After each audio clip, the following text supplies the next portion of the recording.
I'm Ariel Azor, host of Right This Way, and today we're going to talk about Epstein. In recent months, Jeffrey Epstein's name has become known by almost every American household.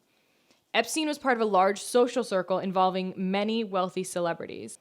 Epstein was accused of sexually assaulting a 14-year-old girl in 2005, and in 2008, he was convicted of procuring an underage girl for prostitution. He did serve jail time for this, but he only served 13 months, and he had extensive work release. Basically, if you don't know what that is, he was able to leave the prison and go work during working hours. He was able to just leave and not be in prison. That doesn't sound like prison to me.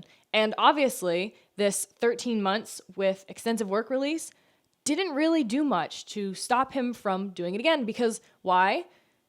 Work release, 13 months, it's not a deterrent. It wasn't awful.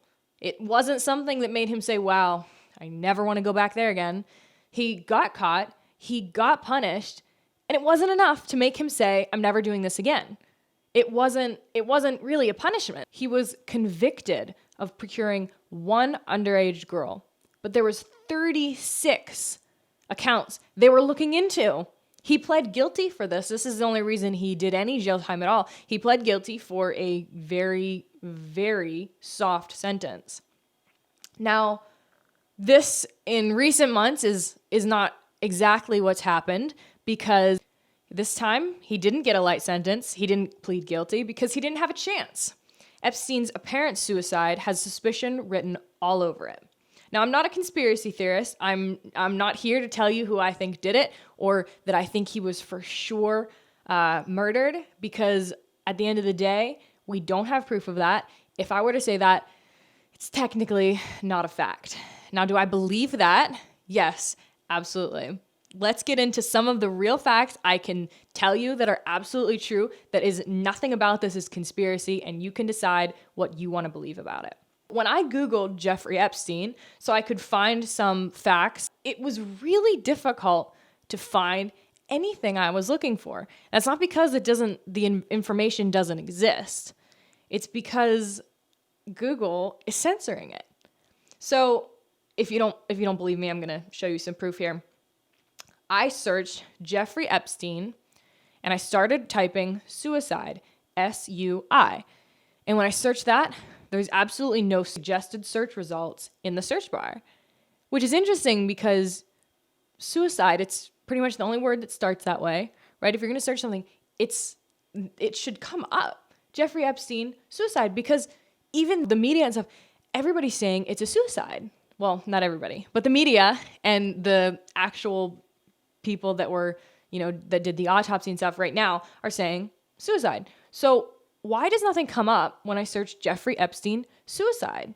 That's the word they're using, but nothing comes up on Google. Now when you actually type all the way in suicide and search it, it comes up. But here's the thing, Google doesn't want you searching it. Now, I tried to search Jeffrey Epstein didn't kill himself, and when I searched Jeffrey Epstein did, and then I added the N for didn't, nothing comes up again. The searches are completely gone. There's no suggested searches in the search bars. But what Google's doing with this is they're saying, we don't want you to search that, so we're going to make you think whatever you're typing doesn't really exist, right? Because why would Google not suggest things? And suicide, again, that's not like searching Jeffrey Epstein didn't kill himself. Okay, I get it if they don't want you to look that up because it's not necessarily, but like there are definitely articles online that have that in the title or in the key search words. So there's no reason these things shouldn't be coming up other than Google is censoring them.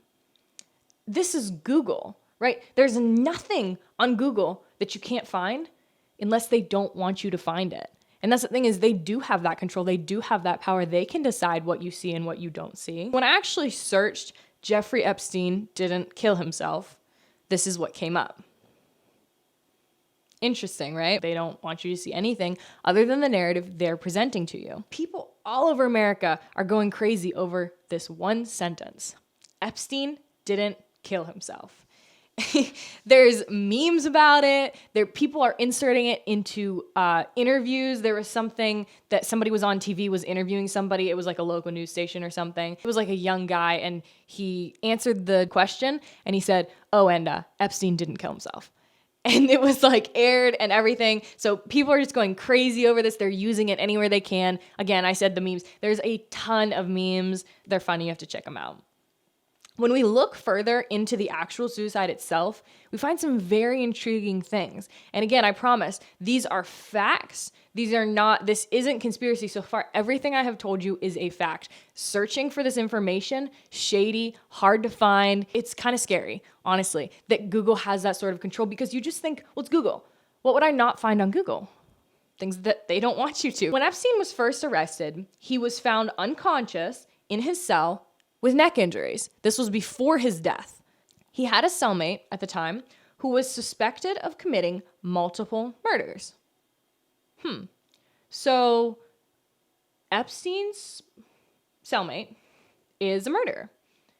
Okay, well, if somebody wants Epstein dead, which a lot of people do, because he was connected to a lot of very, very powerful, very wealthy people and celebrities and business people and all kinds of different people he was connected to. There are so many people that could want him dead. If you wanted to get him killed in prison, they made it really easy for him. They put a murderer in his cell with him. Now, what's interesting is that didn't actually work. He wasn't killed. So after that, he was placed on suicide watch, because they didn't technically look at it and say, well, this guy's cellmate strangled him. They didn't look at it that way. They said he tried to kill himself, which again is interesting. He had a cellmate. He was placed on suicide watch for a short time, but by the time of his death, he was no longer on suicide watch. So there's a lot of people that think there's something fishy happening. Like I said, Americans are going crazy over the phrase Epstein didn't kill himself. But Americans, regular people, are not the only ones who think that this is true. Epstein's lawyers opened an investigation into his death. That's not that uncommon, because he died in prison. He shouldn't have been able to kill himself. So they can sue. Maybe his family is behind that, wanting them to sue. But his own brother hired someone to oversee the autopsy. So if that lawyer thing there is just that they want to sue the prison for him being able to take his own life while in police custody, doesn't really make sense, because why would his brother hire someone to oversee the autopsy if he didn't think something fishy was happening or that somebody was being paid off? Both the FBI and the DOJ are also investigating. But he died 3 months ago. You would think by now, since he's one single person, that they would have something. But no, they're still investigating. This means that there are more than a few people who think something suspicious happened. Let's go over the actual circumstances of his death, because there's a lot of things leading up to this. Again, I know I said he was no longer on suicide watch at the time of his death, but he still shouldn't have been able to kill himself. The first thing that happened was, again, like I said, he was supposed to have a cellmate, and he didn't. No one was in there. They had taken his cellmate out, and they didn't replace him. Next, there were two, not one, but two guards that were supposed to check on him. Two separate guards that were supposed to check on him every 30 minutes. And they fell asleep, apparently, for 2 hours. That's really convenient. It's not like one of them fell asleep, there's only one guard. That's maybe believable. There's only one guy watching him. He's working a night shift. He's tired. He fell asleep. But two of them? They're prison guards. They probably work night shifts all the time. And they have access to coffee and energy drinks and everything that everybody else has access to when they work a night shift. They're not allowed to sleep. And of course, these guys were not supposed to be sleeping. They were supposed to be checking on him every 30 minutes. How could you fall asleep when you have every 30 minutes? Like, it's not even like it was every 5 hours and they're just sitting there like bored in the break room. 30 minutes, you're getting up, you're walking around if you're doing your job. Now, what's happened with them this week actually is that they were arrested. I think what's going to happen is what's already happening is that the media is saying, yep, the guards were to blame. Everybody drop it. He killed himself. That's what's happening.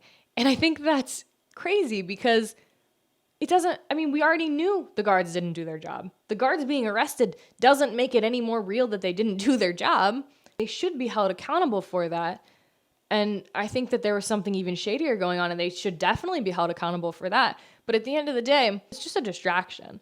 Like they always like to do. It's another distraction. They want us to focus on this, and they want us to think about this instead of the memes and everything that everybody else is talking about. And if those things weren't suspicious enough, there was 2 cameras outside his cell. Both of them, at the same time, mysteriously malfunctioned. Yeah, that's really likely to happen. The amount of things that had to happen at one time for his death to occur is crazy. It sounds like so much more than coincidence. 2 guards, his cellmate was gone and wasn't replaced. The cameras were not working. Now, this is what's interesting too, is from one of the cameras that was working, not one of these 2 cameras, one of the ones that was working, I guess there was maybe 3 or 4 out there, I don't know, in some vicinity of his cell. One of them does have video that was working.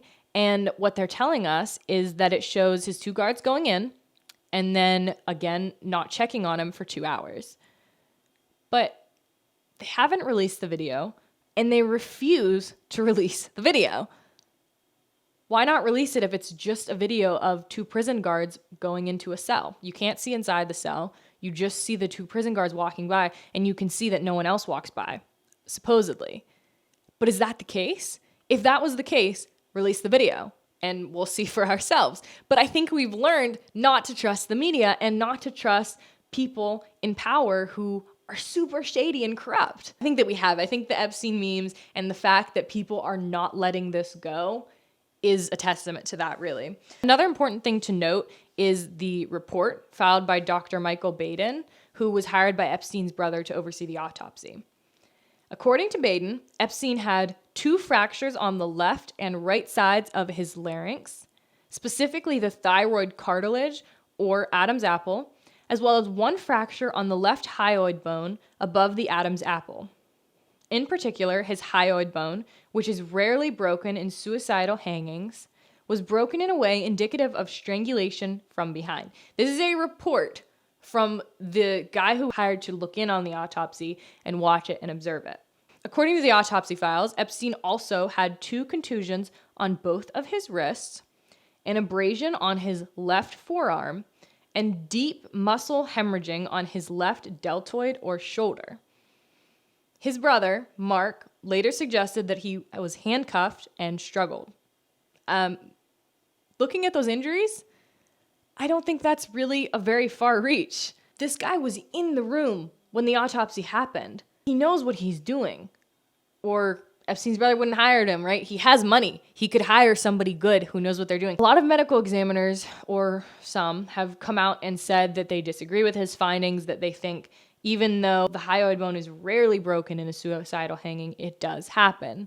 So that's okay. Let's say that does happen. Let's say that is what happened. But you still have abrasion on his left forearm, deep muscle hemorrhaging on his left shoulder, and contusions on both of his wrists. Now, it's safe to say he was handcuffed.